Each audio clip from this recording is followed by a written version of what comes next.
Yes friends, आज है Sunday 5 May and कल बाज़ार खुलेगा। तो दोस्तों देखिए, क्यूज़ कुछ लेना चाह रहा था सुबह से। क्यूज़ क्या है कि एक तो क्रूड ऑयल क्यों भागा, एक $37 गोल्ड क्यों भागा, इसका कोई पक्का क्यूज़ नहीं मिल पाया। हमारे बाज़ार क्यों गिरे, उसका क्यूज़ तो एफआईआई की सेलिंग मिल गया। एफआईआई की सेलिंग देखिए, इलेक्शन में हो सकता है उनको कुछ डाउट हो, इंटरनेशनल जियोपॉलिटिकल टेंशन पे कुछ डाउट हो। बाकी दोस्तों यूएस से अच्छे क्यूज़ मिल रहे हैं, रेट कट की संभावनाएं बढ़ी हैं। वहाँ के फेड के चेयरमैन जेरोम पोवेल ने कुछ हिंट दिए हैं। जॉब रेट अभी दोस्तों अच्छा आया है, इकोनॉमी भी अच्छी चल रही है, रिजल्ट्स भी अच्छे आए, तो वो ज़्यादा वेटेज रखते हैं जो मैंने आपको अभी बताया। वीडियो को देखेंगे आप तो पहले डिस्क्लेमर पढ़ लीजिए, डिस्क्रिप्शन बॉक्स में लिखा है, और डिस्क्रिप्शन बॉक्स इस वीडियो के टाइटल को प्रेस करने से खुल जाएगा। दोस्तों देखिए, लॉस प्रॉफिट होगा, वीडियो देख के आपका अपना होगा, मैं मेरा चैनल जिम्मेदारी नहीं लेंगे। अब मैं आपको बता देता हूँ कि फ्राइडे को किस कदर से हम गिरे और 22,794 से 348 टच किया निफ्टी 50 और 475 पे बंद हुआ। दोस्तों फिर भी 172 पॉइंट डाउन बंद हुआ। रिकवरी तो आई बट वो विश्वसनीय नहीं आई दोस्तों, वो 172 पॉइंट डाउन में बंद हुआ एफआईआई की सेलिंग की वजह से। अभी बता दूंगा क्या वजह थी। 48,923 307 पॉइंट गिर के निफ्टी बैंक बंद हुआ, जबकि ये खुला था 49,607 और 659 इसने मिनिमम टच किया। और दोस्तों फिर भी ये 307 पॉइंट डाउन में बंद हुआ। यानी देखिए 49,607 एंड 48,659, यानी 1000 पॉइंट का मूवमेंट। कैंडल निफ्टी 50 की भी रेड है, 2 कैंडल नीचे की बनी हुई है भाई क्लोजिंग पे, और निफ्टी बैंक की भी 2 कैंडल नीचे की हैं। तो इंटरप्रिटेशन एनालाइज करना नॉट सो इजी। निफ्टी 50 में आपको बता देता हूँ, 1550 में 15 शेयर प्लस में थे और 35 शेयर माइनस में थे दोस्तों, तो कैंडल तो खराब बनेगी। और बैंक में 12 शेयर माइनस में, वो 2 शेयर प्लस में थे और 10 शेयर माइनस में थे, कैंडल तो खराब बनेगी ही।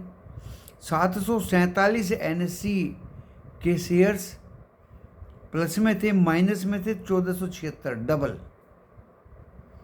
एंड जो एक छोटा सा इंडेक्स हुआ करता है निफ्टी मिड कैप 100, वो भी दोस्तों माइनस में ही 179 पॉइंट दिखा रहा था। तो देखिए मैंने आपको कितने ज़्यादा पॉइंट बताए। 5 पैसा हमारा रुपया मजबूत होकर बंद हुआ। डो जोन्स 449 पॉइंट प्लस में बंद हुआ, 308 पॉइंट। नेस्डेक प्लस में बंद हुआ एंड S&P 500 भी अच्छा खासा प्लस में बंद हुआ। उन्हीं को फॉलो करते हुए यूरोप भी अच्छा खासा प्लस में बंद हुआ। देखिए साथ के साथ बता रहा हूँ आपको, लंदन के बाज़ार कल बंद रहेंगे, यूरोप निक्की जापान के भी शायद बंद रहेंगे कल, देख लीजिएगा। आपको एक एक तथ्य पे आधारित मैं ये वीडियो बना रहा हूँ दोस्तों।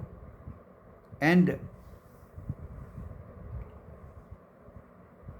यूरोप मैंने बता दिया आपको, डॉलर ये गोल्ड $2377, डॉलर प्लस में बंद हुआ, $37 मायने रखता है दोस्तों। Keep in your mind this data. 89.29 $5.62 up में बंद हुआ क्रूड ऑयल। हालांकि हमने तो पुट कहा था और हमारे यहाँ तो माइनस में 11 बजे तक दिखा रहा है, उसके बाद ये बढ़ा होगा। डॉलर इंडेक्स 105.08, ये 65 सेंट माइनस में बंद हुआ, 65 सेंट माइनस में। एंड 4.52 10 ईयर्स की जो बॉन्ड है, वो बॉन्ड यील्ड है, वो 0.07 7 सेंट माइनस में बंद हुई दोस्तों। अब मैं आपको बता दूंगा कि अपने बाज़ारों में ये आफत क्यों आई। 2391 करोड़ का माल FII ने बेचा, 690 करोड़ का DIA ने बाई किया, कम बाई किया। 4419 का इंडेक्स फ्यूचर बेचे, इंडेक्स ऑप्शन 4309 करोड़ के बेचे, 8189 करोड़ के स्टॉक फ्यूचर बेचे। Be careful. 1140 करोड़ के स्टॉक ऑप्शन बाई किए, यानी खराब डेटा है FII का। FII ने बिल्कुल आतंक मचा दिया दोस्तों, इस वजह से बाजार कल फ्राइडे को गिरे थे। लेकिन उधर अमेरिका में इकोनॉमी अच्छी, जॉब डाटा अच्छा, रेट कट की संभावनाएं बढ़ी, रिजल्ट्स कंपनीज के अच्छे, डो जोन्स अच्छा, नैस्डैक अच्छा, S&P 500 अच्छा, यूरोप के तीनों बाजार ग्रीन में। अब आप कैसे एनालाइज करेंगे? तो संभावना कल दोस्तों देखिए, मुझे तो गैप अप की लग रही है, गैप अप खुलने की लग रही है। और मॉर्निंग में आपके सम्मुख डो फ्यूचर्स आ जाएंगे, आपके सम्मुख नैस्डैक फ्यूचर्स आ जाएंगे, बस आपके सम्मुख S&P 500 के फ्यूचर्स आ जाएंगे। बस यही मैं टीवी खोल के पूरे दिन, अब यूट्यूब वाला टीवी तो जहाँ मैं पिछली बार था वहाँ छूट गया वो तो, और यहाँ तो दोस्तों ये मेरे पास में एयरटेल की डिश लगी है, ये ज़्यादा अच्छी है, ये ज़्यादा फ्रूटफुल है, क्योंकि वो यूट्यूब पे तो सिर्फ ये हारेगा, इसको सीट कम मिलेंगी, ये होगा वो होगा, कोई विश्वसनीय बात नज़र नहीं आती। इज़राइल और ईरान का देखें तो मिसाइल दागते हुए ही दिखाते हैं, बस कोई खास नहीं। टेलीविज़न में अगर यूट्यूब खोल लूँ तो उसमें भी दोस्तों उल्टे पुल्टे हिसाब किताब आते हैं, कहाँ विश्वास करें। अभी तो रामलला ने बुलाया है, 2 फेज में मन्नत पूरी होंगी, 400 प्लस मोदी को कॉन्फिडेंस इसलिए हाई है, जहाँ पर कृपा राम की हुई। तो दोस्तों ऐसा कुछ नहीं होता, ये इलेक्शन है। मैंने एक वीडियो बनाया था आपको, जिसके दिल में ठेस लगी है, चोट लगी है, वो वोट बिल्कुल नहीं देगा। मैं ज़मीन से जुड़ा हुआ हूँ, एक एक इंडिविजुअल्स की मैंने जांच पड़ताल की है दोस्तों। जब जब भी मुझे ट्रेन में, रास्ते में, नुक्कड़ पे, सड़क पे, डिफरेंट सिटीज़ में, विलेज में, गांव में, देहात में, कस्बे में मौका मिला, मैंने लोगों से इंक्वायरी की। तो इतना आसान नहीं है दोस्तों, ये मैं आपको बता देता हूँ, इतना आसान नहीं है, ये मैं आपको बता देता हूँ। बाकी ये इलेक्शन है, 2004 में भी देखिए साइनिंग इंडिया धूमिल हो गया था, उसके बाद सने सने समय बढ़ता गया। और सीधी सी बात है, ना मैं पॉलिटिकल हूँ, ना मैं किसी का हूँ, ना किसी से कोई संबंध है। दिल से जो सच्ची बात है दोस्तों, वो आपके सम्मुख रखने की कोशिश करूँगा, कोशिश करता रहूँगा। और असलियत ये है कि जिसके दिल पे ठेस लगी है, उसी को ही पता होता है कि वोट कहाँ करनी है। ना वो आपके हाथ में है और ना वो मेरे हाथ में है। तो इलेक्शंस का रिजल्ट्स बिल्कुल क्लियर कट नहीं है। और किसी ने तो ये भी लिखा है कि जो बाजार गिरा उसमें इलेक्शंस का इफेक्ट भी था। आप समझ रहे हैं? और FII को बहाना चाहिए था। किसी ने बॉम्बे से खबर दी कि ये एफआईआई कहो या बिग हाउस कहो, ये बाज़ार को गिरा के ऊपर में बेच के माल ये निकल गए। अब माल इनके पास रहा नहीं, इन्होंने बाज़ार को गिरा दिया, नीचे में ये फिर पकड़ेंगे। दोस्तों मैं भी वो टेक्निक को हाँ करता हूँ भाई। जो शेयर्स बिग अच्छे फंडामेंटली मजबूत हैं, आप उनको कभी भी पकड़ ले दोस्तों, आपको कभी नुकसान नहीं होगा। अभी किसी सज्जन ने, किसी महिला ने किसी स्टॉक के बारे में पूछा कि सर ये इंडिया मार्ट क्यों गिर गया। तो देखिए कहीं कुछ रेजिग्नेशन किसी ने दिया होगा, बट मैंने उसको फंडामेंटली चेक किया। डेप्ट फ्री कंपनी है, 1:1 बोनस दिया है, 21 जून 2024 उसका लास्ट है। 20 रुपये का डिविडेंड दिया, वो 7 जून है। 2800 से 2799 रुपये आया, वो शायद 61 रुपये गिरा। तो डरने की कोई बात नहीं ऐसे स्टॉक से, जिस पे कर्जा नहीं है, प्रॉफिट ही प्रॉफिट है, आपको बोनस दे रहा है, डिविडेंड दे रहा है। अरे और क्या बच्चे की खाल लोगे, अच्छा स्टॉक है। तो ऐसे स्टॉक्स लार्ज कैप, चाहे वो हिंदुस्तान यूनिलीवर हो, चाहे वो नेस्ले हो, चाहे वो रिलायंस हो, चाहे वो टाटा स्टील हो, चाहे वो लार्सन एंड टूब्रो हो, चाहे वो टाइटन हो, अरे कितने स्टॉक आपको गिना दूंगा इस चैनल पे। आप ज़रा पकड़ के बैठना तो सीखिए। और 10-15% की मैंने भविष्यवाणी की थी, जिनकी की थी दोस्तों वो तो भाग चुके। 3 डिफेंस के थे, 3 मेटल्स के थे, और दोस्तों 4 ऑयल एंड गैस के थे, वो तो सब भाग चुके। वो तो भाग के अब नीचे आ रहे हैं, वो तो भाग के अब नीचे आ रहे हैं। तो दोस्तों मेरा मानना ये है, कल गैप अप खुलना चाहिए। जिस तरह से यूएस की economy, Europe, rate cut, dollar index, bond yields दिखा रहे हैं। चिंता का विषय कहाँ है दोस्तों? क्रूड ऑयल का बढ़ना एंड गोल्ड का बढ़ना। Geopolitical tension is the biggest worry for me in 2024। Underline कर लीजिए इसको। ना ये आपके बस में है, ना ये मेरे बस में।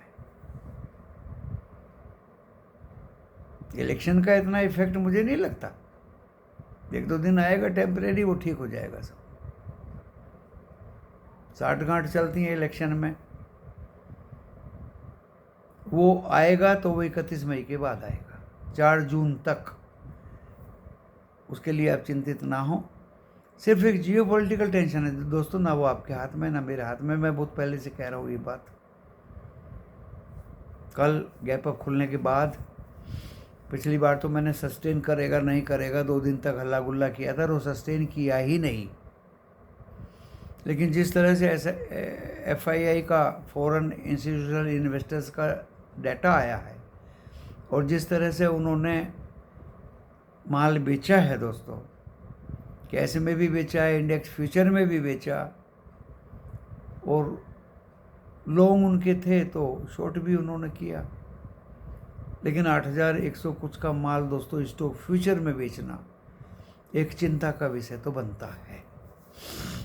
तो कल अगर ये गैप अप खुलता है, जिस भाई ने कॉल किसी भी रूप में कैरी की है, छोटा मोटा प्रॉफिट आपको मिले, ज़्यादा इंतज़ार, ज़्यादा लालच ना करें, उसको तो बुक कर ही लीजिए, जैसे हमने फ्राइडे में किया 22,794 की। अब इसको प्रॉफिट बुक कर लीजिए। एंड दोस्तों जो कॉल कैरी कराई थी वो बहुत अच्छे प्रॉफिट दिए। जो फिन निफ्टी की थी, निफ्टी 50 की थी, वो आसमान छू गई दोस्तों। तो क्यों ना हम बुक करें, और क्यों हम बाय करें? जब वो आसमान छू गई, ब्रेकआउट हो गया, हम क्यों बाय करें ब्रेकआउट पे? हम प्रॉफिट बुक करके दोस्तों बैठ गए, और हमने एक 22,650 पे पुट मार दिया। पुट इतनी तेज़ी से भागी दोस्तों, मैं तो जल्दी निकल जाता हूँ। देखिए, एंट्री सिखाता हूँ और एग्जिट सिखाता हूँ, बस बता देता हूँ कि भाई मैंने ये एंटर कर लिया और अब मैं इससे निकल गया। आपको जितना प्रॉफिट लेना हो लो। तो दोस्तों वो 246 चली गई 130 से। उससे ऊपर गई होगी भाई, मैंने देखा नहीं, क्योंकि मुझे और भी बहुत काम रहते हैं। मुझे निफ्टी 50 का भी रहता है, बैंक निफ्टी का भी रहता है, फिन निफ्टी का भी रहता है, डिफरेंट स्टॉक्स के कॉल का भी रहता है। अब मुझे बजाज ऑटो की कॉल पे भी नज़र रखनी पड़ी, हिंदुस्तान यूनिलीवर पे भी रखनी पड़ी। नहीं दिया कॉल हिंदुस्तान यूनिलीवर का, कॉन्फिडेंस नहीं आ रहा था मुझे, नहीं दिया। लास्ट में दोस्तों टाटा क्या था, कंज्यूमर प्रोडक्ट्स, उसका लास्ट में कॉल दिया। आप भी सीखो इस वीडियो से कुछ, सब्र करो, पेशेंस रखो, ताकि ऑपरेटर आपको फंसा ना ले। जब आपको कॉन्फिडेंस हो जाए तो 3:20 का समय रखो, और उसी रूप में जिधर बाजार दिखाई दे आप कॉल या पुट बाय करके कैरी कर सकते हैं। हम पहले से पहले क्यों लें भाई? पहले से पहले ही तो वो लेते हैं जिनको कॉन्फिडेंस होता है कि ऊपर जाएगी। ली मैंने भी थी पहले से पहले, 22,500 की कॉल ली थी, वो तो 130 से 145 भाग गई। फिर 550 की ले ली, वो 120 से 126 हो गई। जिसको 5-6 पॉइंट में ही सब्र रखना था तो उसने बेची खाई, बाकी 117 पे वो बंद हुई है। इतनी ज़्यादा चिंता नहीं है कि कल वो खुलेगा, तो दोस्तों उससे हम निकलने की संभावना पूरी व्यक्त कर सकते हैं। तो मैंने ये वीडियो आपके सम्मुख प्रस्तुत कर दिया, जो मेरे विचार थे, मेरे एजम्पशंस थे, मेरी सोच थी, मैंने आपको बता दी। कल मुझे लगता है दोस्तों ऊपर की राह देखेगा बाजार, और मुझे लगता है दोस्तों कि कल सस्टेन भी शायद कर जाए, क्योंकि उसको फिन निफ्टी की एक्सपायरी भी देखनी है, वहाँ भी वो सस्टेन करेगा। उसके बाद एक्सपायरी, जो मैं इलेक्शंस की बात कर रहा था महाराष्ट्र में दोस्तों, 21 मई की छुट्टी है शायद, मंडे की इलेक्शंस जो है मेरा NSE BSE कंपाउंड में महाराष्ट्र में मुंबई में, वो 21 मई के हैं शायद, क्योंकि पार्लियामेंट्री इलेक्शंस कुछ शब्द लिखा था उसके आगे, वो 7 तारीख के नहीं। तो अगला हफ्ता पूरे हफ्ते ही बाज़ार चलेगा। एंड मुझे लगता है दोस्तों बाज़ार में एक तेज़ी का माहौल भी बन सकता है, तेज़ी का माहौल भी बन सकता है। और निफ्टी 50 के लेवल्स अब मुझे लग रहे हैं दोस्तों 650 अगर इसने क्लियर कर दिया, 475 पे बंद हुए हैं, अगर 650 के ऊपर 10 मिनट भी सस्टेन हो गया, फिर ये 710 भी काटेगा, और दोस्तों फिर मुझे लगता है एक न्यू हाई की तरफ बाजार चलेगा। तो संभावना रेजिस्टेंस 22,660 नोट कर लीजिए, चाहे 710 एंड 794 काटने के बाद 850। देखिए वो बताने की भी ज़रूरत नहीं है, 794 काट दिया तो दोस्तों फिर तो 850। और ये मत सोचिए कि कल इतना लंबा खींच देगा, जब नीचे की तरफ ज़्यादा लंबा खींच देता है तो ऊपर की तरफ भी खींच देगा। नीचे में 22,348 मेरा पहला सपोर्ट रहेगा दोस्तों, and 22,260 and 198 will be the last support for Nifty 50 tomorrow. Below 22,198 मैं भी आप लोगों के साथ बियर हो जाऊँ। Now we come to bank Nifty. Bank Nifty 659 48,500 659 touch किया है नीचे में, और दोस्तों इसका 310 मेरा लास्ट पॉइंट रहेगा, 48,310 गिरने का। बैंक निफ्टी वीक है दोस्तों, मुझे लगता नहीं है वीक है। 48,310 will be the last. Now we come to resistance for bank Nifty 49,330 अगर काटता है, 49,330 के ऊपर अगर सस्टेन होता है तो दोस्तों 550, एंड आपको भी पता है मुझे भी पता है 49,794 में काट दिया तो फिर 50,210 की जर्नी करने में भी बैंक निफ्टी हिचकिचाएगा नहीं। आप ये मत कहिए कि मैंने अगले पूरे हफ्ते की रामायण बता दी, नो। मंडे की ही बता रहा हूँ। जब 1000 पॉइंट गिर सकता है, 1000 पॉइंट बढ़ भी सकता है। जहाँ तक स्टॉक की बात है दोस्तों, मैंने बता दिया अभी वीडियो शुरू करने से पहले। अच्छे स्टॉक्स आपकी नज़र में आ जाएं, आप उनको ले सकते हैं, लेकिन कॉल ऑप्शन में तभी लेना उनको जब आपको कॉन्फिडेंस हो कि बाजार एक तरफा मूव कर रहा है या कर चुका है। 22 से 660 के ऊपर अगर चलता है Nifty 50, then you try to buy stocks in call option, otherwise don't try to touch.